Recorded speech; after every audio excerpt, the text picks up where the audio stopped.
Let's talk about someone who is praised and respected worldwide as the head and the founder of guerrilla warfare system. हम उनकी बात करते हैं जिन्होंने number की कभी बात नहीं की. Today everybody talks about number and religion. Let's talk about someone who has never bothered for number and religion. I'm talking about Chhatrapati Shivaji महाराज राजे.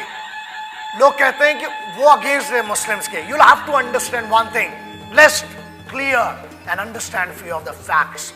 छत्रपति शिवाजी महाराज के 3 गुरुओं में से जिन्होंने उन्हें शस्त्र की दीक्षा दी, एक थे उसमें से वो भी मुस्लिम थे. I would not be liking to name them क्योंकि बड़ा हो जाएगा, ज्ञान हो जाएगा. ज्ञान की बात नहीं करते, सामान्य सी बात करते हैं. Second most important thing, Chhatrapati Shivaji Maharaj की एक पूरी यूनिट थी which were leaded by Pathan and that was the Pathans unit. That was a unit of all the Muslims, जिसको लीड करते थे कुछ पठान. उनके सिपह सलार, जो 4 मेन सिपह सलार थे, उनमें से एक भी मुस्लिम था.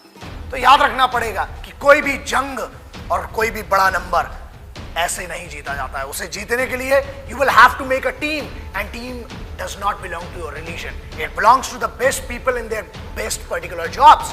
तो जो बेस्ट थे वो उनके साथ थे, और लेकिन उनकी खासियत यह थी कि जो बुरे भी थे उनको भी उनने रखा.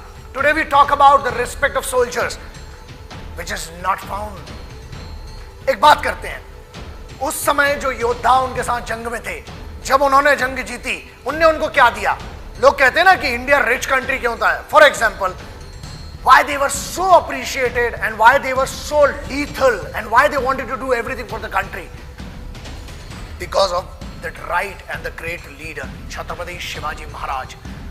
उस समय जब उन्होंने जंग जीती, उन्हें एक एक आदमी को 12 तोला का एक एक कड़ा दिया गया सोने का. उनने तो नहीं पूछा कि हिंदू था कि मुसलमान था कि सिख था या ईसाई था.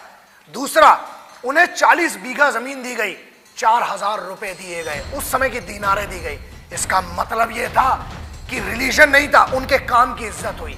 सो हम उनकी बात करते हैं, who never bothered for the number and the religion. It was Chhatrapati Shivaji महाराज. उनके एक सूफी गुरु थे जो कि मुस्लिम थे. उनके 3 दोस्तों में से सबसे बेहतर दोस्तों में से निजाम थे, और उनमें से जो उस समय के राजा थे हैदराबाद के, वो उनके दोस्त थे. तो याद रखिएगा, दोस्ती, जंग और जज्बा, ये 3 चीजें कभी धर्म नहीं देखते हैं. So anybody who follows Chhatrapati Shivaji Maharaj should understand that he was not anti Muslims, he was anti गद्दार्स. अफजल खान या औरंगजेब की सेना से लड़ाई की. अगर आप हिंदू मुस्लिम की बात करते हैं, you need to clear, you need to understand and you need to clarify one of a fact कि औरंगजेब से लड़ने वाले जो लोग थे वो अधिकतर राजपूतों के ठाकुर लोग थे जो औरंगजेब की सेना से लड़ रहे थे. तो कहां गया रिलीजन?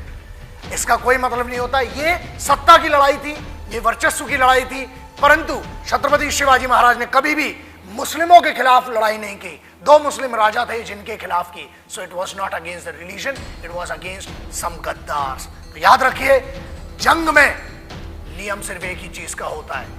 कुछ योद्धा दूसरे योद्धाओं से लड़ते हैं, आप एक को सही और दूसरे को गलत साबित नहीं कर सकते. So Chhatrapati Shivaji Maharaj as a patriot, Chhatrapati Shivaji Maharaj as the founder of guerrilla warfare means a lot to me.